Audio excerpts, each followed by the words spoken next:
ہر قسم کی تعریف و توصیف اللہ رب العالمین کے لیے، وحدہ لا شریک کے لیے، خالق کائنات مالک ارض و سما کے لیے، رازق مخلوقات کے لیے لائق و زیبا ہے، سزاوار ہے۔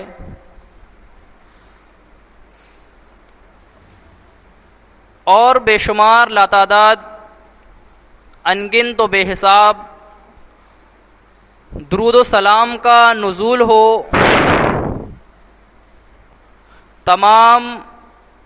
پیغمبران اسلام، اللہ کے مبعوث کیے ہوئے رسولوں پر، بالخصوص نبی آخر الزماں، تاجدار مدینہ، محبوب کبریا،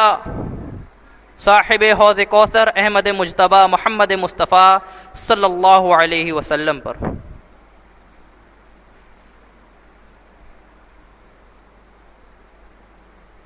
نبی کریم صلی اللہ علیہ وسلم کی بعثت سے پہلے، آپ کے اوپر وحی آنے سے پہلے، آپ کے اس دنیا میں رسول بنائے جانے سے پہلے، یہ کائنات ایک گپ اندھیرے میں تھی، ضلالت میں تھی، ظلمات میں تھی، اور اندھیروں میں بھٹک رہی تھی۔ یعنی انسان کے جینے کا کوئی مقصد نہیں تھا۔ اس نے سفر شروع تو کر دیا تھا، اسے پتہ نہیں تھا کہ میری منزل کہاں ہے، مجھے ٹھہرنا کہاں ہے، یا مجھے کس چیز کو حاصل کرنا ہے۔ کسی بھی چیز کا کوئی ضابطہ و قانون ان کے بیچ میں اور پوری کائنات میں نہیں تھا۔ پوری کائنات میں کوئی ضابطہ، کوئی قانون، کوئی نظام نہیں تھا جس کے تحت وہ چلتے۔ کبھی اپنی برتری کسی پر ثابت کرتے پھرتے، کبھی طاقتور کمزور پر ظلم کرتا نظر آتا، کہیں بچوں اور بچیوں کو زندہ درگور کر دیا جاتا، حتیٰ کہ ان میں سے کوئی شخص رب العالمین کے وجود سے بھی صحیح طریقے سے واقف نہ تھا۔ وہ یہ تو جانتے تھے کہ اللہ ہے، لیکن اس کے وجود سے اور اس کی معرفت ان کے اندر نہیں تھی کہ اللہ رب العالمین کون ہے، کس طرح سے ہے۔ آج بھی کچھ لوگ ہمارے درمیان ایسے پائے جاتے ہیں۔ لیکن اسلام کے آنے کے بعد، اللہ کے رسول صلی اللہ علیہ وسلم کے اس کائنات میں آنے کے بعد، اس انسانیت کو ایک نظام ملا، ایک قاعدہ ملا، ایک قانون ملا کہ اس طرح سے آپ کو زندگی گزارنا ہے، آپ کی منزل یہ ہونی چاہیے، آپ کا مقصد جنت ہونا چاہیے، آپ کا طریقہ کار کیا ہونا چاہیے، لوگوں کے ساتھ آپ کے رویے اور اخلاق کیسے ہونے چاہیے، گھر والوں کے ساتھ آپ کے رویے اخلاق کیسے ہونے چاہیے، آپ کا تعلق رب العالمین سے کیسا ہونا چاہیے اور کائنات سے کیسا ہونا چاہیے۔ اس کا سبق ہمیں اسلام نے دیا، اور اسلام سے پہلے یہ سبق نہیں تھا۔ یہ سبق تو کیا، انسانیت کا بھی کوئی نظام و قانون نہیں تھا۔ جب اسلام آیا تو اس نے کہا من قتل نفسا بغیر نفس او فساد فی الارض، اس نے کہا اگر کسی انسان کو کسی نے قتل کیا تو اس نے پوری انسانیت کو قتل کر دیا۔ یہ نظام دیا سب سے پہلا۔ دیکھیں، برابری، ایکویلٹی دی کہ کسی عربی کو کسی عجمی پر فضیلت حاصل نہیں۔ اللہ کے رسول نے کہا کسی عربی کو کسی عجمی پر فضیلت حاصل نہیں، اور نہ ہی کسی عجمی کو کسی عربی پر فضیلت حاصل ہے۔ یہ کوئی نہ سوچے کہ میں طاقتور ہوں، میں مالدار ہوں، میں اچھا ہوں، میں حسین و جمیل ہوں تو میرے لیے قاعدہ قانون نہیں ہے۔ ایسا نہیں۔ اللہ کے رسول صلی اللہ علیہ وسلم نے فرمایا ان اللہ لا ينظر الى جسامکم ولا الى صورکم ولکن ينظر الى قلوبکم واعمالکم، کہ لوگوں سنو، آج میں تمہیں ایک ایسی بات بتاتا ہوں کہ اس سے پہلے تم نے نہ سنی ہوگی۔ تم سمجھتے ہو یہ بات کہ میں طاقتور ہوں، میں حسین و جمیل ہوں، میرے پاس مال و دولت ہے تو اللہ مجھ سے خوش ہے؟ نہیں۔ اللہ کے رسول صلی اللہ علیہ وسلم نے کہا ان اللہ لا ينظر الى جسامکم، اللہ تمہارے جسموں کو نہیں دیکھتا، ولا الى صورکم، اور نہ ہی تمہاری صورتوں کو دیکھتا ہے، ولکن ينظر الى قلوبکم واعمالکم، لیکن اللہ کی نظر تمہارے دلوں پر ہوتی ہے اور تمہارے اعمال پر ہوتی ہے۔ اللہ تمہارے دلوں کو دیکھتا ہے، کس کے اندر اخلاص ہے، اللہ تمہارے اعمال کو دیکھتا ہے، کون بہتر عمل کر رہا ہے، کون لوگوں پر ظلم کر رہا ہے صرف اس وجہ سے کہ اس کو اللہ نے مال عطا کیا، صرف اس وجہ سے کہ اللہ نے اس کو حسین و جمیل بنایا، صرف اس وجہ سے کہ لوگوں کے درمیان اس کی عزت ہے۔ آخر کیا ہو گیا ہے؟ ہم سوچ رہے ہیں نماز پڑھ رہے ہیں ہماری عزت ہے، ہم زکوٰۃ دے رہے ہیں ہماری عزت ہے، ہم صدقہ و خیرات کر رہے ہیں ہماری عزت ہے۔ آپ کی یہ نماز، آپ کا روزہ، آپ کا حج، آپ کا زکوٰۃ، یہ تمام کی تمام چیزیں دنیا میں رہ جائیں گی، اس سے کسی کو مفر نہیں ہے۔ آپ کی نماز ہو، روزہ ہو، حج ہو، زکوٰۃ ہو، تمام کی تمام عمر آپ جو ہے اللہ کی عبادت میں گزار دے، اللہ کی فرما برداری میں گزار دے، رسول اللہ کی اطاعت و فرما برداری میں گزار دے، آپ کا یہ عمل قابل قبول نہیں ہوگا اگر آپ نے کسی پر ظلم کیا ہے۔ صحیح مسلم کی ایک روایت ہے، اور اس روایت کو شاید میں نے ایک بار اور بیان کیا ہے، لیکن اسے اپنے ذہنوں میں نقش کرنا یہ آپ کی ذمہ داری ہے۔ ہمارا کام ہے بلغوا انی ولو آیا، کہ ہم نے اپنی بات کو پہنچا دیا، لیکن اگر آپ کو دنیا کمانی ہے تو آپ دنیا کمائیے، لیکن آخرت کی آپ فکر نہ کریں تو آپ کے اندر ایمان کیسا، ہمارے اندر ایمان کیسا؟ اللہ کے رسول صلی اللہ علیہ وسلم صحابہ اکرام کے ساتھ بیٹھے ہوئے، صحابہ کی مجلس میں موجود ہیں، اللہ کے رسول نے اثناء گفتگو میں ایک سوال کیا، کہا اے صحابہ کی جماعت، اتدرون ما المفلس، تم جانتے ہو مفلس کون ہے، غریب کون ہے، فقیر کون ہے؟ تو اصحاب رسول صلی اللہ علیہ وسلم نے کہا کہ المفلس فینا من لا درہم له ولا متاع، اے اللہ کے نبی صلی اللہ علیہ وسلم، ہمارے درمیان یا ہمارے سوچ کے مطابق مفلس اور غریب وہ انسان ہے جس کے پاس درہم و دینار نہ ہو، روپیہ پیسہ نہ ہو،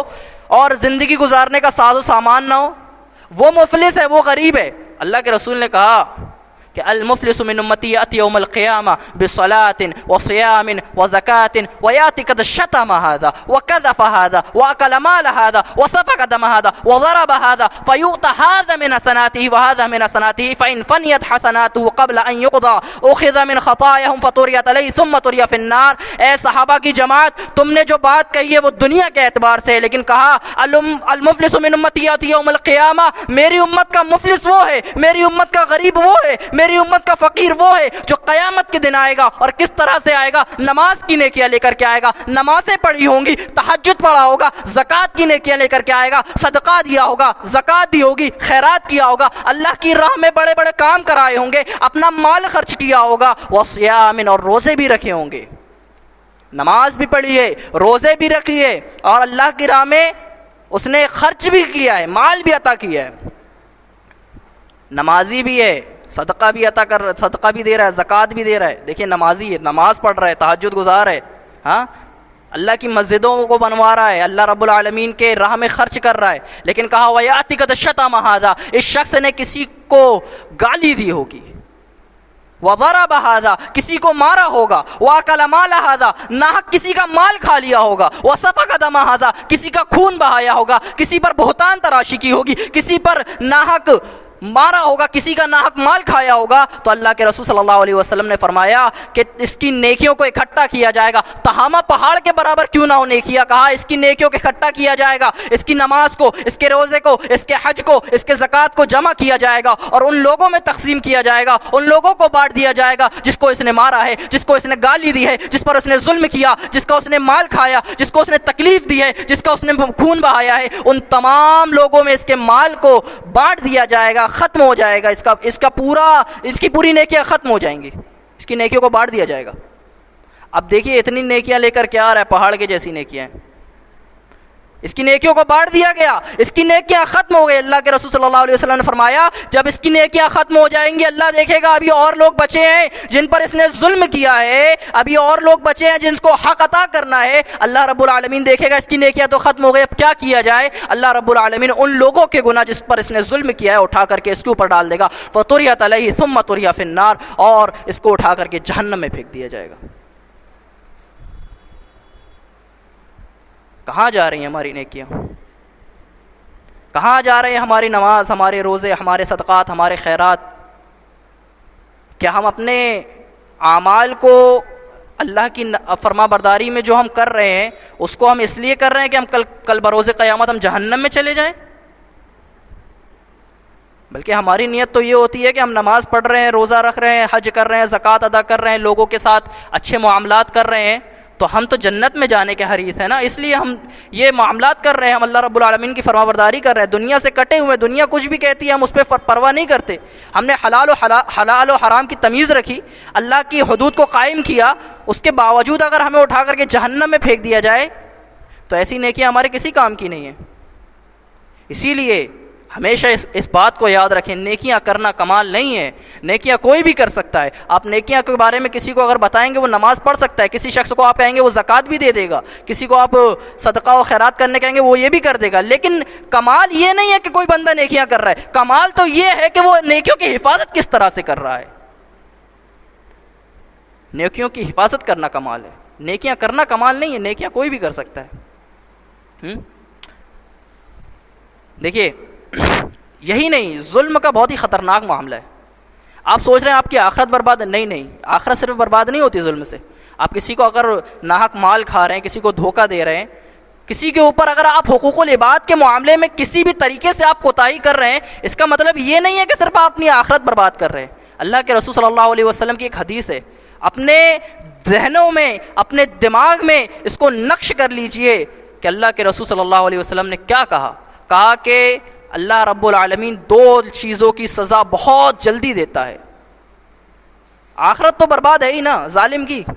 اس کی نیکیاں اس کے کسی کام نہیں آئیں گے تو برباد ہے ہی، لیکن اللہ کے رسول صلی اللہ علیہ وسلم نے فرمایا کہ دو گناہ ایسے ہیں کہ اللہ رب العالمین جب تک دنیا میں اس کی سزا نہیں دے دیتا، بندے کو موت نہیں دیتا، موت ہی نہیں آتی اس کو جب تک اس کی سزا نہیں مل جاتی۔ دو گناہ ایسے ہیں کہ اگر جب تک اللہ رب العالمین نے اس عذاب میں تعجیل نہ کر دے، یعنی سزا بھی دیتا ہے موت سے پہلے تو جلدی دیتا ہے، یعنی جلد از جلد اس کی سزا دے دیتا ہے۔ تو اللہ کے رسول صلی اللہ علیہ وسلم صحابہ نے سوال کیا، اللہ کے رسول کون سے دو گناہ ہیں؟ تو کہا البغی، پہلا گناہ جو ہے وہ ظلم ہے، اس نے کسی کے اوپر ظلم کیا ہوگا، کسی کا مال کھا لیا، کسی کا مال چوری کر لیا، ہاں، کسی کو گالی بکی، کسی کو بہتان لگایا، کسی کے بارے میں افواہ پھیلا دی۔ کہا البغی ظلم، پہلا گناہ جس کا اللہ رب العالمین سزا دیے بغیر موت نہیں دیتا، تعجیل کرتا ہے کہ اس کو جلدی سزا دی جائے، اور جب اس کی سزا مل جاتی تب اس کو موت آتی ہے۔ اور دوسرا گناہ کہا اللہ کے رسول صلی اللہ علیہ وسلم نے قطیعۃ الرحم، کہ رشتہ داری کو کاٹنا، رشتہ داروں کے ساتھ اچھا سلوک نہ کرنا، اس کی رشتہ داری کو کاٹنا، یعنی کسی کے ساتھ رشتہ ہے محض کسی بنا پر، چھوٹی سی بات پر اس رشتہ داری کو ختم کر دینا۔ یہ دو گناہ ایسے اللہ کے رسول نے کہا اس کی اگر سزا رب العالمین نے دنیا میں دے گا اور اتنی جلدی دے گا کہ اس کی موت سے پہلے، یعنی جب تک اس گناہ کی سزا اس نے دنیا میں اللہ رب العالمین نے نہیں دے دینی نا، اس سے پہلے اس کو موت بھی نہیں دینی۔ اور پھر آخرت کا معاملہ تو میں نے آپ کے سامنے بیان کر ہی دیا، میں نے آپ کو سامنے دنیا کا معاملہ رکھ دیا، آخرت کا معاملہ رکھ دیا۔ اب آئیے قیامت کے دن کیا ہوگا اس کے ساتھ، یہ بھی بتا دوں۔ قیامت کے دن اس شخص کا معاملہ کیا ہوگا؟ اللہ اکبر۔ ظالم کو کہیں سے بھی راہ فرار اختیار نہیں کر سکتا، اس کو کہیں سے بھی سبیل خروج نہیں مل سکتا۔ قیامت میں کیا ہوگا؟ اللہ کے رسول صلی اللہ علیہ وسلم نے فرمایا ایاکم والظلم، اے لوگو جو ایمان لائے ہو سنو، ظلم سے ڈرو، ظلم سے بچ جاؤ، ظلم نہ کرو کسی کے اوپر، کسی کو تکلیف نہ دو۔ ایاکم والظلم، ظلم سے بچ جاؤ۔ ان الظلم ظلمات یوم القیامہ، کہ ظلم جو ہے قیامت کے روز تاریکی میں ہوگا، اندھیرے میں ہوگا، یعنی کل بروز قیامت لوگ خود ظالم انسان کو دیکھ کر سمجھ جائیں گے یہ اندھیرے میں، یہ ظالم ہے، اس نے لوگوں پر ظلم کیا، اس نے دنیا میں رہتے ہوئے دوسروں کا مال ہڑپا، اس نے اپنی طاقت کا، اس نے اپنے حسن کا، اس نے اپنے مال کا غلط استعمال کرتے ہوئے لوگوں کے حق کو کھایا، لوگوں کو تکلیف دی، لوگوں پر بہتان درازی کی، لوگوں کو گالی دی، لوگوں کو جس طرح سے چاہا پریشان کر دیا۔ اللہ کے رسول تو فرق مٹانے آئے تھے نا۔ ہاں لوگ سمجھتے ہیں بہت میں تقوی والا، بہت متقی ہوں، لوگوں کو بتاتے پھرتے ہیں ہاں میں اتنا متقی ہوں، میں حج کر کے آ گیا، میں اتنا متقی ہوں، میں اتنا پرہیزگار ہوں۔ اللہ رب العالمین کہہ رہا ہے فلا تزکوا انفسکم، تم اپنے آپ کو پارسا مت بتاؤ، تم اپنے آپ کو یہ مت بتاؤ میں متقی ہوں، میں پرہیزگار ہوں۔ وَهُوَ عَالَمُ بِمَنِ اتَّقَى، اللہ جانتا ہے کون کتنا متقی ہے، اللہ تمہارے دلوں کے حال کو جانتا ہے، اللہ تمہاری خبر رکھنے والا ہے، اللہ رب العالمین تمہاری سماجی زندگی کو بھی جانتا ہے اور تمہاری تنہائی کو بھی جانتا ہے۔ تو یہ لوگوں کو مت بتاتے پھرو کہ تم پارسا ہو اور تم متقی ہو، یہ اللہ جانتا ہے کہ تم کیا ہو۔ اور اسی طرح سے ایک جگہ کہا کہ اللہ رب العالمین کے نزدیک اگر تمہاری حیثیت اور تمہارا مرتبہ، تمہارا مقام اگر کسی بنا پر ہوتا ہے نا، وہ تمہارے مال و دولت کو دیکھ کر نہیں ہوتا، ہاں وہ تمہارے حسن و جمال اور تمہارے شریر کو دیکھ کر، تمہارے جسم کو دیکھ کر نہیں ہوتا۔ کہا کہ اللہ رب العالمین کے نزدیک اگر تمہارا مقام و مرتبہ کسی چیز کو دیکھ کر ہوتا ہے، وہ تو تمہاری پرہیزگاری، تمہارا تقویٰ ہے، تمہارا تقویٰ کتنا ہے یہ میٹر کرتا ہے۔ یہ نہیں کہ تم نے دنیا میں اتنا مال کمایا، تم نے اولاد کے لیے اتنا بڑا گھر بنایا، تم نے دنیا میں اتنا نام کمایا، یہ اللہ نہیں دیکھے گا۔ نام کمانے والے بہت آئے اور بہت گئے، اور آخری وقت تک لوگوں کا نام چلتا رہے گا، لیکن رب العالمین کے دربار میں جو چیز مقبول ہے وہ آپ کے دل کا تقویٰ ہے۔ اللہ کے رسول نے کہا التقویٰ ہا ہونا، التقویٰ ہا ہونا، التقویٰ ہا ہونا۔ تقویٰ دل میں ہوتا ہے، آپ ظاہر کرتے رہیں۔ آپ کی تنہائیوں کے بارے میں تو اللہ رب العالمین کو خبر ہے نا کہ آپ کی تنہائیاں کیسی گزر رہی ہیں، ہاں آپ کے دوستوں یاروں کے ساتھ آپ کی باتیں کس طرح کی ہو رہی ہیں، آپ کے جو ایک فرینڈ سرکل ہوتا ہے اس میں آپ کس طرح سے لوگوں سے بات کر رہے ہیں، کیا کسی کی غیبت کر رہے ہیں، کسی کو گالی دے رہے ہیں، کسی کے بارے میں آپ برائی کر رہے ہیں، یہ بھی ظلم ہے۔ ظلم سے اتنا بچنے کے لیے کہا گیا ہے، لیکن کیا آج ہو گیا ہے کہ ہم سمجھتے نہیں اس چیز کو۔ اللہ کے رسول صلی اللہ علیہ وسلم نے ارشاد فرمایا اتقوا دعوت المظلوم۔ اب دیکھیے، ابھی تک میں نے آپ کو ظلم کے بارے میں بتلایا، لیکن دیکھیے اب دنیا میں کس طرح سے آدمی ہوتا ہے نا، آپ نے کئی چیزیں دیکھی ہوں گی، کئی لوگوں کو ایسے دیکھے ہوں گے جو بہت نام والے، جو بہت پیسے والے، بہت رئیس، بہت مال و دولت کا انبار تھا، لیکن پتہ نہیں ایک چھوٹا سا حادثہ ہوتا ہے اور ان کی عمارت گر جاتی ہے، ان کی عزتیں نیلام ہو جاتی ہیں، ان کے مال و دولت، وہ محلات میں رہتے رہتے سڑک پر آ جاتے ہیں۔ بہت سارے ایسے واقعات دنیا میں ہوتے رہتے ہیں۔ وجہ کیا ہے پتہ ہے؟ اللہ کے رسول نے کہا اتقوا دعوت المظلوم، اپنے اصحاب کو نصیحت کرتے ہوئے کہا اتقوا دعوت المظلوم، اے لوگو مظلوم کی بد دعا سے بچ جانا۔ جس کے اوپر ظلم کیا جاتا ہے نا وہ مظلوم ہوتا ہے، جس کو دبایا جا رہا ہے، جس کا ناحق مال کھایا جا رہا، جس کو تکلیف دی جا رہی، وہ مظلوم ہے۔ اللہ کے رسول نے کہا اتقوا دعوت المظلوم، مظلوم کی آہ سے، مظلوم کی بد دعا سے بچ جانا۔ فَإِنَّهُ لَيْسَ دُونَهَا حجاب، کہ مظلوم کی بد دعا کے درمیان، مظلوم کی دعا کے درمیان اور اللہ رب العالمین کے درمیان کوئی حجاب نہیں ہوتا، کوئی پردہ نہیں ہوتا۔ یہاں پر مظلوم نے بد دعا کی، یہاں پر مظلوم نے گہار لگائی، یہاں مظلوم نے آہ کی، اور اللہ رب العالمین کے عرش سے وہ دعا ٹکراتی ہے اور اللہ اسے قبول کر لیتا ہے۔ تمہاری بربادیوں کے پیچھے کسی مظلوم کی بد دعا ہو سکتی ہے، تمہاری بربادیوں کے پیچھے کسی مظلوم کی آہ ہو سکتی ہے، تمہاری بربادیوں کے پیچھے کسی مظلوم کی گہار ہو سکتی ہے۔ اس لیے مظلوم کی بد دعا سے بچنا، مظلوم کی گہار سے بچنا، مظلوم کی آہ سے بچ جانا، ورنہ قیامت میں بھی تمہارا کوئی ساتھی نہ ہوگا، کوئی تمہیں بچانے والا نہ ہوگا، اور دنیا بھی تمہاری خراب ہو جانی ہے۔ آج ہم بہت ہلکا سمجھتے ہیں اس چیز کو۔ اب ظلم کی بات آ ہی گئی ہے، دیکھیے جب تک اس چیز کو ذکر نہ کیا جائے تو وہ بات آتی ہی نہیں۔ ظلم، ابھی تک ہم نے ظلم کے بارے میں سن لیا، یہ حقوق العباد کا معاملہ تھا، لیکن ایک ظلم اور ہوتا ہے جو ان تمام ظلم میں، تمام مظالم میں سب سے بڑا ظلم پتہ ہے کیا ہے؟ سب سے بڑا ظلم کہا والذین آمنوا ولم یلبثوا ایمانہم بظلم اولئک لہم الامن وہم مہتدون۔ آیت نازل ہوئی، اللہ رب العالمین نے ایک آیت نازل کی، کہا کہ جن لوگوں نے ایمان لایا اور ایمان لانے کے بعد اپنے ایمان کو ظلم سے خلط ملط نہیں کیا، وہ لوگ کل بروز قیامت امن و امان میں ہوں گے، اور وہی لوگ ہدایت یافتہ ہیں۔ اولئک لہم الامن، وہ لوگ امن و امان میں ہوں گے اور وہی ہدایت یافتہ ہے۔ ٹھیک ہے، یہ دو چیزیں کا۔ اب جب یہ آیت نازل ہوئی تو صحابہ اکرام پریشان ہو گئے، صحابہ اکرام مضطرب ہو گئے، اضطراب کی حالت میں پہنچے اللہ کے رسول صلی اللہ علیہ وسلم کے پاس اور کہا اللہ کے رسول صلی اللہ علیہ وسلم یہ آیت نازل ہوئی ہے، اس میں اللہ کہہ رہا ہے جن لوگوں نے ایمان لایا اس کے بعد اپنے ایمان کو ظلم سے خلط ملط نہیں کیا وہ لوگ امن و امان اور ہدایت والے۔ تو یہ ہم میں سے کون ایسا شخص ہے جو ایمان لانے کے بعد ظلم نہیں کرتا، یعنی اپنے اوپر ظلم کرتا ہے؟ اگر کوئی بندہ گناہ کر رہا ہے وہ اپنے اوپر ظلم کر رہا ہے۔ ظلم کی تین کیٹیگری ہیں، تین قسمیں۔ ایک جو ہے اللہ رب العالمین کے ساتھ ظلم کیا جاتا ہے، ایک جو ہے خود کے ساتھ ظلم کیا جاتا ہے یعنی گناہ کے ذریعے، اپنے اوپر بندہ ظلم کرتا ہے گناہ کے ذریعے، اور تیسرا ظلم جو ہے جو حقوق العباد کا معاملہ ہے۔ یہ تین طرح کے ظلم، اور حقوق العباد کا معاملہ ایسا معاملہ ہے کہ جب تک بندہ معاف نہیں کر دے گا اس چیز کو، اس گناہ کو یا اس ظلم کو آپ کے، تب تک اللہ بھی معاف نہیں کرتا۔ تو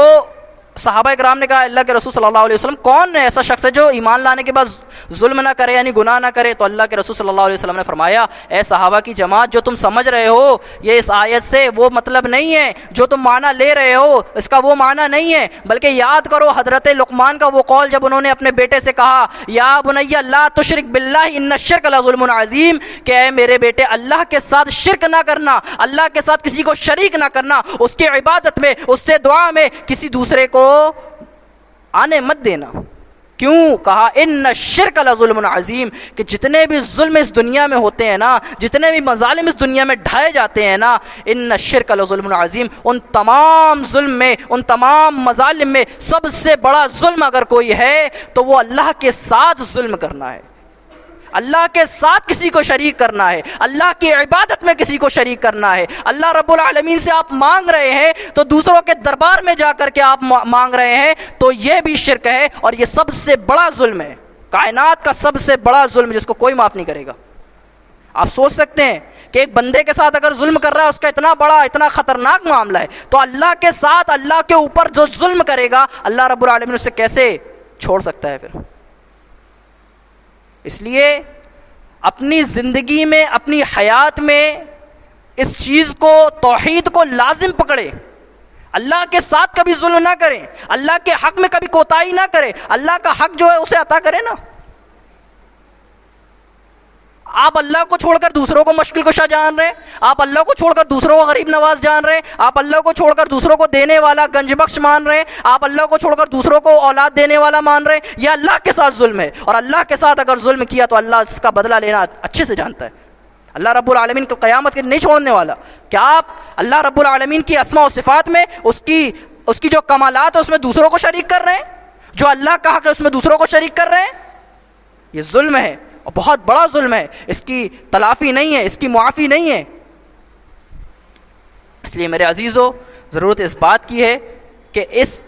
جیسے قبیح گناہ سے، اس جیسے خطرناک گناہ سے بچا جائے، اور ظلم چاہے وہ حقوق العباد کا معاملہ ہو چاہے حقوق اللہ کا معاملہ ہو، اپنی حدوں میں رہا جائے، جو حد اسلام نے نافذ کر دی اس میں رہا جائے، اس سے باہر جانے کی کوشش نہ کی جائے، اور اگر کہیں کوئی گناہ ہو جاتا ہے تو فوراً اللہ رب العالمین کے دربار میں رجوع کریں، اس سے مغفرت کی دعا کریں، اس سے اپنے گناہوں کی تلافی کروائیں، اور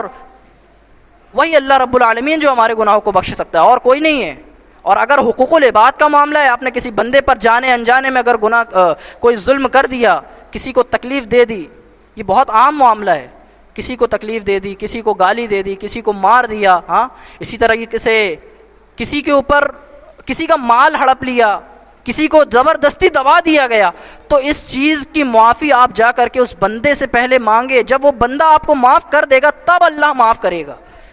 اللہ معاف نہیں کرے گا اس کے پہلے، کیونکہ وہ اللہ کا معاملہ نہیں ہے، اللہ حقوق العباد ہے، یہ بندوں کا حق ہے۔ آپ نے بندوں کے حق میں اگر کوتاہی کی تو آپ بندے سے معافی مانگے جا کر کے، اور اللہ رب العالمین کے اگر حق میں آپ نے کوتاہی کی ہے تو آپ کے اوپر یہ لازم ہے کہ آپ اللہ کے دربار میں روئیں، گڑ گڑائیں، اور اس سے اپنے گناہوں کی معافی و تلافی کریں۔ ضرورت اس بات کی ہے میرے عزیزو کہ بات کو سمجھا جائے کہ ظلم کتنی خطرناک چیز ہے اور اس سے بچنے کی کوشش کی جائے۔ آخر میں اللہ رب العالمین سے دعا ہے اللہ رب العالمین ہمیں اس